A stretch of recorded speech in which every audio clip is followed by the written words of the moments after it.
Stobel. Yeah, to be followed by Karen Jarman.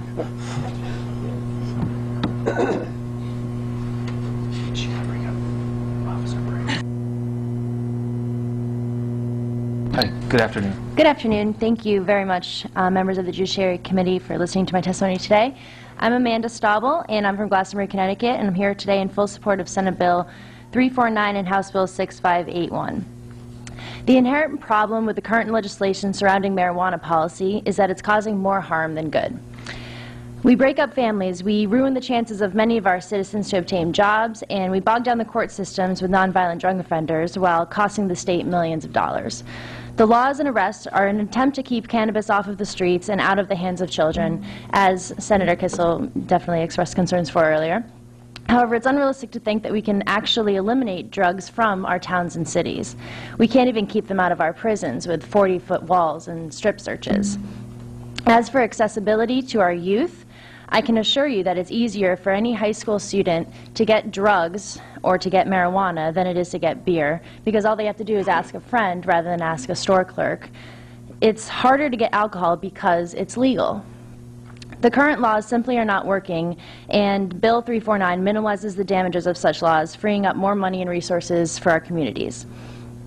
Under current state law, any drug activity that happens within 1,500 feet of schools, daycare centers, or public housing projects are subject to harsher penalties. Connecticut residents who live in cities, especially low-income residents, and often people of color, are disproportionately penalized for drug infractions than all other populations. Anywhere that you are in Hartford can be held to these higher standards. So can we really justify the fact that if I'm arrested for possession of marijuana in Glastonbury, the consequences will be different for my friend who's arrested 15 minutes down the road?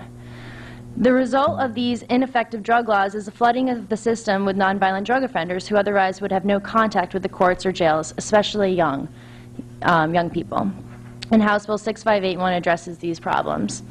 And as we mentioned earlier, we're all concerned with kids coming into contact with marijuana. What worries me even more is young people coming into contact with the criminal justice system. What would be more damaging to your teen and to your family? Your son getting caught with a joint, in which you handle as you see fit, or your son getting caught with a joint, then getting suspended from school, going to court, getting printed in the paper, having it all over the college applications and job applications they have to fill out, and facing the criticisms of your community. Can we say that the punishment really fits the crime here? Let's really examine the harms associated with drug abuse in comparison to the harms associated with drug policy. If we're generally concerned about the well-being of our citizens in Connecticut, especially our children, then really think about this. In short, we have nothing to lose by adopting the Senate Bill 349 and House Bill 6581, but we're throwing away Connecticut citizens' tax dollars and causing significant damages to the families affected by these laws every minute that we don't. Thank you. Thank you, and good timing. Thanks. Yes, Representative O'Neill has a question. Yes. With respect to marijuana arrests and someone who's, let's say, a 16 or 17-year-old, what's the basis of your saying that it's going to be all over their college applications? When you apply for college, there's oftentimes colleges will ask you if you've been convicted of a drug crime. So you have to check off a box and say, yes, I've been convicted of a drug crime, and you have an opportunity to explain why. And also when you're applying for federal financial aid, there's also a box on your FAFSA form where you have to check that, yes, I've been convicted of a drug crime. And but if someone's 16 years old, in most cases, they're going to be treated under the YO process, which means that they don't ever get convicted of any crime. Right. They're adjudicated as a youthful offender, which doesn't qualify as a drug crime, as I understand it, for answering those questions that were you ever convicted of a drug crime.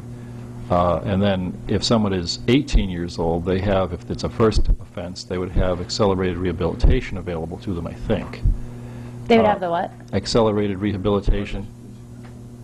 And the drug education program. So, I mean, I understand what you're saying, but if someone gets arrested just once, or even in the case of YO, a person could conceivably be arrested several times, but they're going to end up being treated in many cases as someone not ever really convicted of a drug offense. I mean, it takes a lot to get convicted of a drug offense, at least with respect to marijuana. I mean, we only have 57 people that are incarcerated. I mean, there may be more that are convicted, but that's a very small number compared to the 9,800 people that are arrested. I mean, do you actually know people who have been picked up for, say, one marijuana offense and have had to disclose that on their FAFSAs and things like that? I'm not sure if they've actually had to disclose it or not. I know people who have been picked up for marijuana offenses, and I'm not positive that they actually had to. I mean, I know if I was filling out the college application and it asked me, have you ever been convicted of a crime, or have you ever been, caught with marijuana like it does, then, I mean, I'm not sure if I would necessarily answer that question dishonestly as an applicant applying for colleges, so I'm not sure if they chose to put that on their applications or not. Well, no, I guess what I'm saying is, do you know people who've been arrested for, let me stop, I'll ask you a little single answer questions. Yeah. Do you know people who've been arrested for possession of marijuana? Yes. Okay. Do you know if they have applied to go to college? The people I know are in college already. So they were arrested while they were college students? Mm-hmm. Okay. Do you know people who were arrested while they were in high school for marijuana?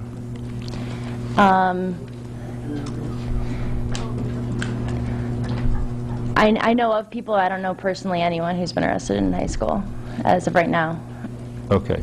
So then you don't know of anyone who, after being arrested for possession of marijuana, had to disclose a drug arrest and therefore was prevented from going to college? No, I'm not positive.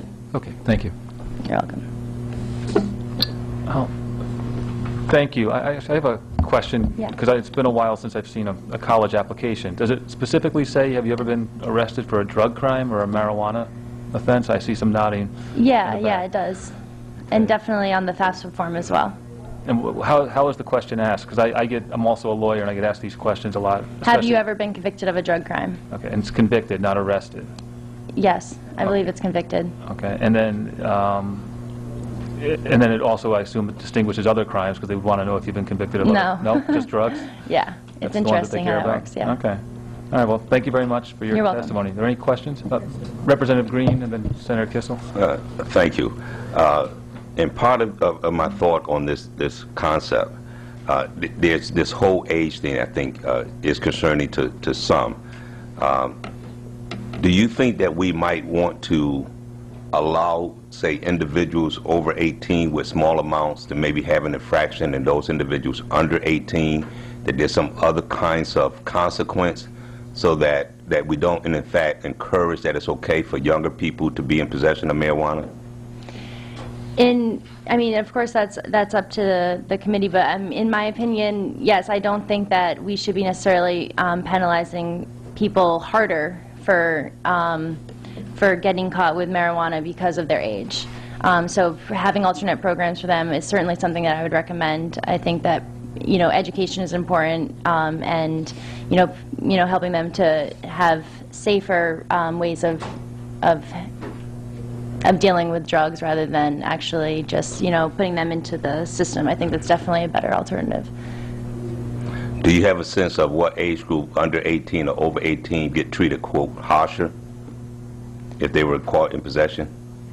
Do I have a sense of who's treated harsher with the system, or with with police and everything? Yeah. I think just young people in general. I would say anyone under the age of 25 is going to be treated harsher in the system. I mean, we saw it in our paper today at UConn. Five people, all under the age of 25, convicted of marijuana offenses. So I think that it's definitely treated differently than, say someone in their 30s or 40s. So anyone under the age of 25 is treated harsher. It's hard to distinguish between 18 plus and 18 minus, in my mind. It's hard to distinguish. Well, I think part of that is part of, I think, some of the questioning about high school students who may be applying for college, the different kind of programming in our criminal justice system in terms of youthful offender and accelerated rehab that we have for sometimes for younger people and first-time offenders that sometimes tend to be younger. versus the age group of legality of 18 in terms of the expectations and you know, some of the messages. So now, just since you made mention of the issue at UConn, those individuals, did you say was arrested and convicted of being in possession of marijuana at UConn? What exactly were you saying? It was in the police blotter. So they were arrested. I don't know if they'll be convicted. Oh, okay. Yeah. And were they arrested for just simple possession or possession with intent to sell? Most of them were just simple possession. I have a copy of the paper for you if you'd like. But yeah, usually it's infractions like, okay, didn't signal before turning, pulled over, arrested for possession of marijuana. Usually it's something associated with like driving infractions or just, you know, being out on campus. There's a lot of police officers everywhere, and they'll get in trouble for some other infraction and then also have, you know, be found with marijuana on them. Okay, thank you. You're welcome. Senator Kissel. Thank you very much, Ms. Staubel, for your testimony. I just had a quick question. Did you submit written testimony? I did not, but I have it if you like. I just think it might be helpful Sure. for the committee. And are you here individually or on behalf of an organization? I'm here representing, well, I'm here individually, but I'm also a member of Students for Responsible Drug Policy at UConn. Okay, great. Thank you very much. You're welcome.